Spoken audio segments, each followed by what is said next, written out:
Tinatanggap ng House panel ang mga panukala ng DND sa mga reforma sa pensiyon ng MUP. Ang Military and Uniformed Personnel (MUP) Pension Reform Bill ay aayusin sa deliberasyon ng plenaryo ng Kamara matapos tanggapin ng isang mambabatas ang mga mungkahi ng Department of National Defense (DND).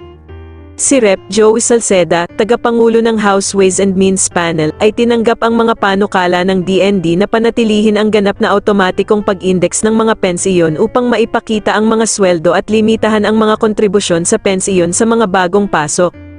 Tinatanggap ko ang mga panukala ni Defense Secretary Gilberto Teodoro Jr. sa substitute bill sa MUP pension reforms dahil tinapos na ng ad hoc committee ang proceedings. Ipapakilala namin ito bilang amendment sa floor sa halip, sabi ni Salceda.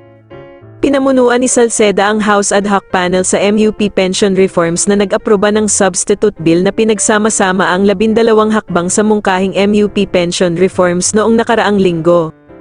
Nais kong tiyakin kay Secretary Teodoro na ang kanyang mga kahilingan ay katanggap-tanggap pagtibayin natin ang kanyang panukala ng indexation para sa lahat ng mga retired at retirables at isang transition contribution scheme, sabi niya.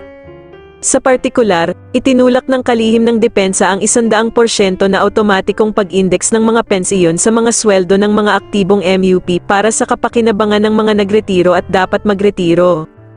Nais din niyang limitahan ang mandatory pension contributions sa mga bagong pasok na mag-aambag ng 9% ng kanilang basic pay, habang ang gobyerno ay nag-aambag ng 12% ng kanilang basic pay. Sa pagtanggap sa mga mungkahi ni Teodoro, iginiit ni Salceda na ang kanyang trabaho ay bumalangkas ng isang panukalang batas na gag-ana sa pananalapi ngunit katanggap-tanggap din sa lahat ng mga stakeholder. Kung may major concern si Secretary Teodoro, part of my job is to accommodate, not without the Department of Finances, DOF, concerns, of course, but that's for them to settle in the cabinet, he said. Thanks for watching and subscribe for more updates.